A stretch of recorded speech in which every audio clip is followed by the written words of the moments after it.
2018년 9월 11일 스웨덴의 바르베리에 비가 억수같이 쏟아졌습니다. 병원의 신경과에 있는 진료실에 발을 들여 놓았을 때 저는 전쟁터로 향하는 군인처럼 느껴졌습니다. 저는 몸이 이상하게 움직이는 것을 알아차리고 의사를 찾아갔습니다. 그해 여름에 아주 불쾌한 검사를 몇 번 받았습니다. 하나는 혀의 바늘을 찌르는 것이었고 다른 하나는 몸 여기저기에 전기 충격을 받는 것이었습니다. 지금의 증상들이 심각한 것이라고 점점 더 확신했습니다. 몸에 나타나는 증상에 대해 구글에 검색했고 최악의 시나리오가 무엇인지 알고 있었습니다.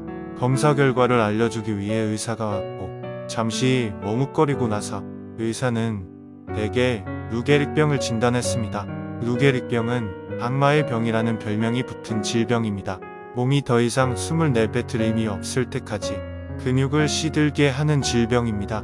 현대의학은 루게릭병에 대한 치료법이 없기 때문에 치료가 불가능하다고 합니다. 의사는 보통은 3년에서 5년 정도 살 수 있는데 당신의 경우 1년에서 5년 정도라고 말했습니다. 의사의 그 말은 저의 머리를 강타했어요. 절망과 충격이 내장을 찢었습니다. 한편으론 저항 없이 온화하고 열린 눈으로 새로운 현실을 마주하며 침착함을 유지했습니다. 의사가 말하는 중요한 정보를 놓치지 않으려고 모든 것을 전화기에 기록하려고 노력했습니다. 의사는 앞으로 일어날 증상들을 알려주었고 나는 진료실을 나왔습니다. 친구에게 전화했을 땐 슬픔으로 몸이 떨렸어요. 아내에겐 진단 결과에 대해 전화로 이야기하지 않고 집에 도착할 때까지 기다리기로 했습니다. 끝이 없는 병원 복도를 지나 쏟아지는 빗속을 나와 차에 타고 전화를 끊었습니다. 슬픔이 파도처럼 밀려왔어요. 고속도로에 들어서곤 슬픔의 화산 폭발이 다시 제 몸을 괴롭혔습니다. 나는 아내와 함께 늙어갈 거라고 생각했고 손주들이 자라는 모습을 볼 수 있을 것이라고 생각했습니다. 나는 다른 친구 라세에게 전화를 했어요. 이 친구는 내 인생에서 등불과 같아요. 폭풍이 몰아치는 바다에서도 날카롭고 위험한 바위 옆에서도 나는 그에게 의지하여 빛을 찾을 수 있습니다. 폭풍이 지나가고 몸은 편안함을 느꼈고 가슴은 열렸습니다. 나는 아무 생각도 하지 않았습니다. 단지 고요함 속에서 휴식을 취하고 절대적인 안정을 경험했습니다. 제가 고속도로에서 막 나오려고 할 때 제 안에서 무언가가 일어났습니다. 현명하고 직관적인 목소리가 제게 말을 걸었습니다.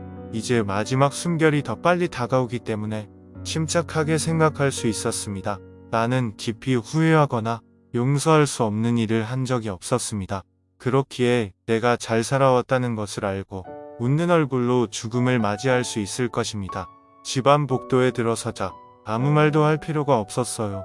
아내는 나를 보는 것만으로 최악의 두려움이 실현되었다는 것을 알았습니다. 우리는 서로의 품에 안겨 울고 또 울었어요. 그리고 며칠 동안 그렇게 계속되었습니다. 셋째 날 아침 나는 여느 때처럼 일찍 일어나 가슴이 가벼워지는 것을 느꼈습니다.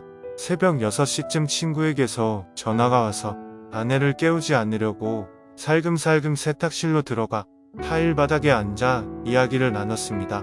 잠시 후 아내는 머리를 들이밀었습니다. 올려다봤어요. 그녀는 부드러운 미소를 지으며 조용히 안녕이라고 말했습니다. 우리는 오랫동안 서로를 바라봤어요. 나는 마침내 그녀의 눈에 빛이 돌아온 것을 알아챘습니다. 영원히 지속되는 폭풍은 없습니다. 이 또한 지나갈 거예요. 나는 결국 긍정적으로 생각하는 방법을 찾았습니다. 그것이 수용에 의한 것이었는지 부정에 의한 것이었는지는 말하기 어렵습니다. 아마 그건 중요하지 않을 거예요. 아내와 나는 의사들의 암울한 예측을 완전히 받아들이려 하지 않았습니다. 우리는 기적을 위해 문을 열어두고 싶었습니다. 올해가 가기 전에 죽을 수도 아니면 20년 더 멋진 시간을 보낼지도 몰라요. 저의 정신과 영혼은 여전히 건강한 상태이지만 내 몸이 점점 약해지는 것을 느끼는 것은 분명 슬픈 일입니다. 루게릭병을 앓는 것은 도둑과 함께 살도록 강요받는 것과 비슷합니다. 도둑이 들어오는 아주 불안한 순간이 있습니다. 큰 바늘과 많은 작은 바늘이 불쾌한 장소에 있다고 상상해 보세요. 종종 전기 충격이 오랜 시간 지속됩니다. 당신의 집에 항상 가지고 있던 것들이 사라졌다는 것을 깨닫기 시작합니다. 도둑이 그것들을 훔쳐간 것 같아요. 당신은 손톱을 자르고 끈을 매고 문을 열고 샌드위치를 만들고 휘발유를 사고 병을 열고 바나나 껍질을 벗기고 치약을 짜내는데 도움을 요청하는 것에 익숙해져야 합니다. 그리고 이런 것들이 1000가지도 더 될 것입니다. 천천히 그러나 확실하게 도둑이 당신에게서 모든 것을 빼앗을 때까지 불행할 것이라는 것을 깨닫습니다. 그리고 당신은 그것에 대해 아무것도 할 수 없습니다. 다행히도 내 옆에는 아내가 있습니다. 그리고 아내는 빛나는 갑옷을 입은 현대의 기사입니다. 아내는 전투의 열기 속에서 나와 함께 말을 타고 올라갑니다. 그리고 나에게 가장 큰 미소를 지으며 이렇게 말합니다. 두려워하지 마세요.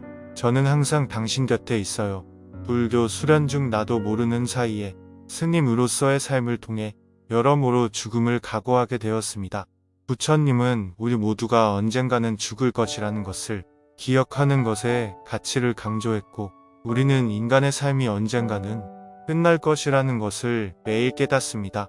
우리 수도원은 화장터 숲에 있었고 모든 지역 장례식을 주최했습니다. 처음엔 편안하고 사람들과 어울리고 웃고 떠드는 장례식 분위기가 나를 놀라게 했습니다. 누군가 우는 것을 본 것은 고인이 어린아이였을 때뿐이었습니다. 나는 밤새도록 불 옆에서 생명의 불모성과 죽음의 필연성에 대해 명상을 하였습니다. 명상은 항상 내 안에서 불안한 무언가를 진정시켰습니다. 내가 어렸을 땐 외모를 가꾸고 몸을 치장하는데 많은 시간을 보냈습니다. 하지만 지금은 내 몸과 나는 다른 관계를 맺고 있습니다. 마치 오랜 친구처럼 느껴져요.